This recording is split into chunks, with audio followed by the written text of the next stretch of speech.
Welcome back. What we're going to do again is, this is 2019, it's the P2, it's June 14, it's the year 12 paper, and I'm going to do questions 5 and 6. So, the first question is about a circuit. So, the circuit below shows a battery connected to two equal resistors. Remember, always look at the question. This time they have underlined the word equal. 3 ammeters and 3 voltmeters. Remember, an ammeter always makes an ass of itself. An ammeter is placed in series and has a small resistance. And the voltmeter is always placed in parallel. Remember, Vince's legs, and it's got a high resistance. So those two. And 3 ammeters have included. 3 ammeters and 3 voltmeters have been included in the circuit. So I'm working on outside, somebody hasn't shut. Some readings have been recorded below. So let's have a look at this circuit. Current comes down here, conventional current comes down here, it splits. So they're in parallel.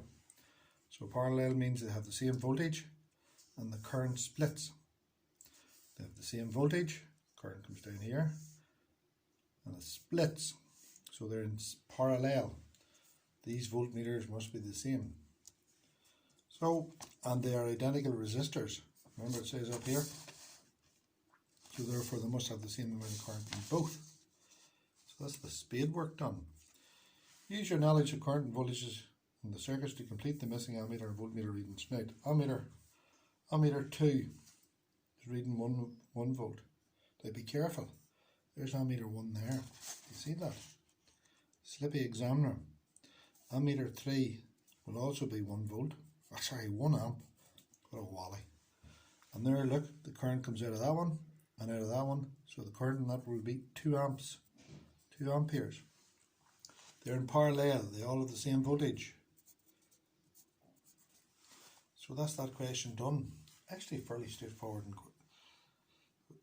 a straightforward question if you know your stuff. Parallel means that the current splits.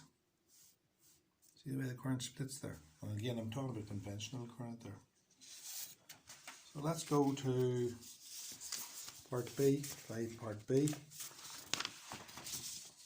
And the people is given 3 resistors, 3 ohm, 6 ohm, 3 ohm.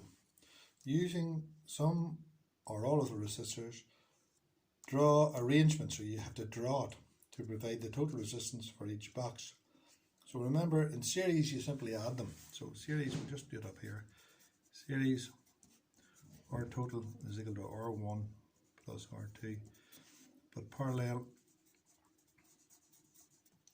1 over R total is 1 over R1 plus 1 over R2. And the mistake that most people get here is, remember to throw that upside down and find your total answer. Right? Now, so let's have a wee look at this one. Total of 9 ohm resistance. 9 ohm. So I have a 3 ohm and a 6 ohm. Remember, the ohms look like a cowboy's hat. That'll give me 9 ohms. R total is R1 plus R2. 3 and 6 is 9. So that's that one done. Total resistance of 1.5. Now this way you're super careful. In this case we have 2 3 ohm resistors. I'm going to place them in parallel, because if I put them in parallel, it's the equivalent of 1 resistance. So I'm just going to do the calculation. 1 over 3 plus 1 over 3 is 1 over R total. So common denominator is 3, 1 plus 1 is 1 over R total. So 2/3 is equal to 1 over R total. Now don't forget, what did I tell you? Throw that upside down. So R total is 3 over 2. That's 1.5. A total resistance of 2 ohms. So let's see, could we do this one? We'll try them all in parallel. So a 3 ohm, a 3 ohm, and a 6 ohm. They're all in parallel. Let's see, does that give us 2 ohms? fair enough. So 1 over 3 plus 1 over 3 plus 1 over 6. What does that give me? That's the common denominator is 6. That's 2 sixths plus 2 sixths plus 1 sixth.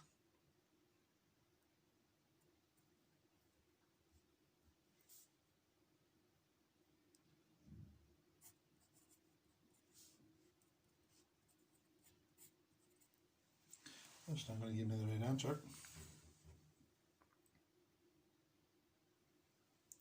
So we'll have to rub that out.